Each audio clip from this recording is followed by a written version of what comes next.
Kongress der Deutschen Gesellschaft für empirische Kulturwissenschaft.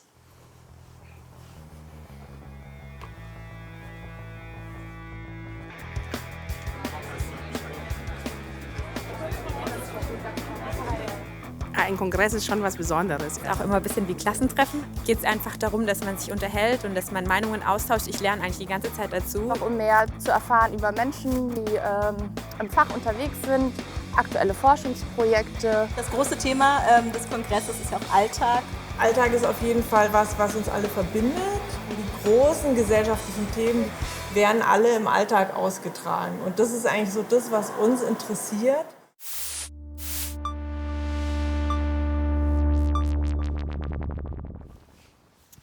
Ich bin Laura Brandsen, ich bin Doktorandin und wissenschaftliche Mitarbeiterin.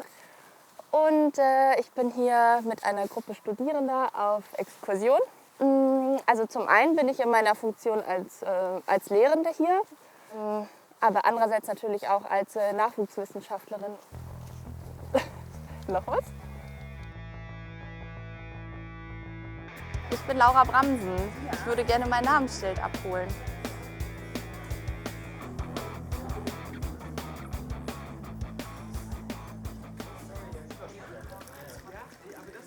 Hier scheint jetzt auch gerade die Sektion zu Ende gegangen zu sein. Ne?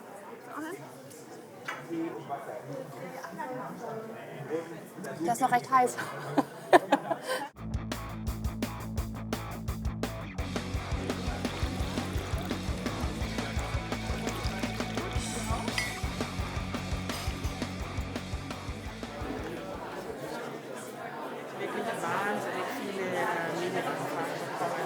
Das Kongressthema Analysen des Alltags, was bedeutet das eigentlich? In unserem Fach, den empirischen Kulturwissenschaften, ist es ja so, dass uns wirklich interessiert, was beschäftigt jetzt den Menschen ganz genuin, was macht den aus. Und der Alltag ist so die Grundlage und dann kann man ja weiterfragen, was passiert hier eigentlich, was sind es für Strukturen, die da drumherum sind, in denen wir uns da einfinden oder halt auch nicht einfinden. Was genau interessiert dich in diesem Bereich? Mich interessiert im Moment sehr, wie sich Innenstädte verändern, gerade wenn diese großen Firmen, Kaufhof, Karstadt rausgehen aus den Innenstädten. Was sind das für Räume, die da frei werden oder halt eben nicht frei werden?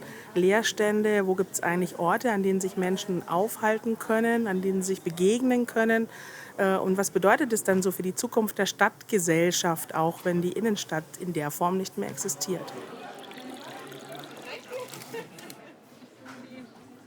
Ich muss vielleicht einmal kurz abtrinken. Ja, hi, ich bin Daniel, ich bin 25 Jahre alt und studiere gerade in Mainz Kulturanthropologie im Master. Ja, ich bin gerade mit meinem Kurs hier, mit einem Seminar und wir haben das als Seminarthema und sind jetzt gerade 5 Tage hier in Dortmund und schauen uns mal so einen Kongress an. Ich finde es auch eine super Möglichkeit gerade, weil man zum ersten Mal so in Kontakt kommt mit so einem Kongress der Kulturanthropologie. Jetzt ist ein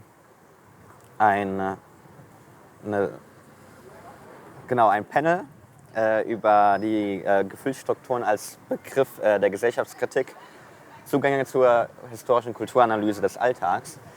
Würde ich jetzt auch gleich mal hingehen. Dann Hörsaal 1. Gesellschaftliche Umbrüche im alltäglichen Ankommen und Formieren.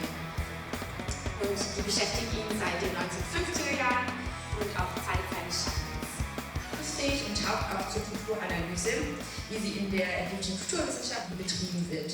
Ja, das war eine coole Diskussion. Ich habe viel gute und spannende und Rückmeldungen gekriegt und jetzt bin ich erleichtert, ein bisschen müde und mein Gehirn fängt aber schon so an zu rattern und zu überlegen, was mache ich jetzt mit dem Feedback und wie kann man weiterdenken.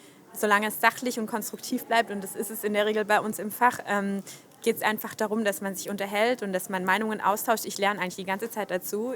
Und ich finde, das ist eigentlich immer nur bereichernd, wenn man lernt, dass andere Leute Dinge anders benutzen und anders verwenden und einem vielleicht auch widersprechen. Ich komme da einfach weiter und im Zweifel festigt es auch einfach meine eigene Position. Das kann auch helfen. Ich finde es vor allem beeindruckend, dass man ganz viele Personen kennenlernt oder sieht, die man bisher nur so in schriftlicher Form als Namen gesehen hat, so mit Jahreszahlen und alles. Und ich finde es total schön, jetzt die Möglichkeit mal zu haben, auch die Gesichter hinter den Personen zu sehen.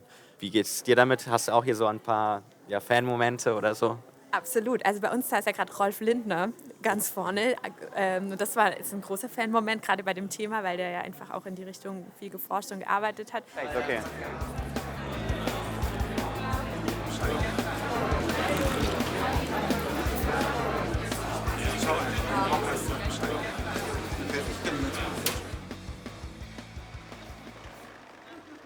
Wir sind hier anlässlich des DGEKW-Kongresses und heute Abend haben wir hier unseren Empfang.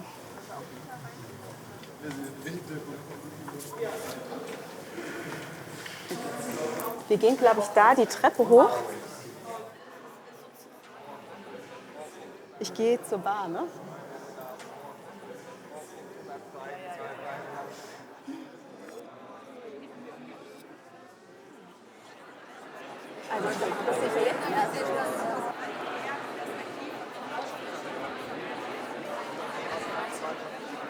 Ja, ich bin Modetheoretikerin an der TU in Dortmund und unterrichte Kulturwissenschaften allgemein, Mode und Medien. Mode ist dein Steckenpferd sozusagen. Auf jeden Fall. Ja. Wenn du jetzt hier heute forschen würdest, was würde dir besonders auffallen? Ich würde tatsächlich über Männerkleidung forschen wollen, also über Männlichkeitsbilder und die unterschiedlichen Arten, wie Männer sich hier abgrenzen und darstellen. Es ist sehr viel auffälliger als bei den Frauen. Eben die Anzugträger versus die Casual-Träger. Ich habe hier aber auch Leute gesehen, die so ein, ich sag mal, I don't care Sneaker-Style tragen. Das könnte man so kontrastieren und vielleicht auch Interviews betreiben.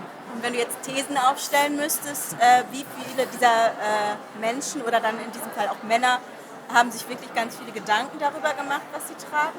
Ich glaube, wenn ich ehrlich bin, haben sich alle darüber Gedanken gemacht. Vielleicht nicht im Sinne, dass sie jemanden beeindrucken wollen, sondern eher mehr im Sinne von, ist man adäquat angezogen oder passe ich in meine Community herein. Hat sich da was verändert?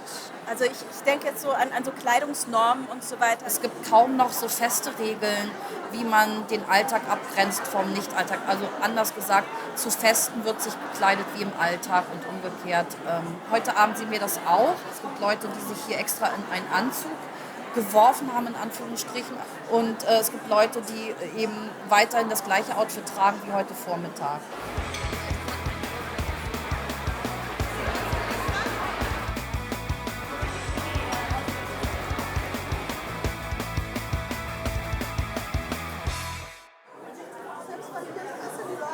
Ist das vom Licht okay oder ist es weird wegen Nö, das ist okay. Ich habe nicht so viel geschlafen. Es war ja auch wirklich ein reichhaltiges Kongressprogramm. Also Panels, die morgens um 9 Uhr anfangen und abends Empfänge. Und da war man dann doch ganz gut beschäftigt.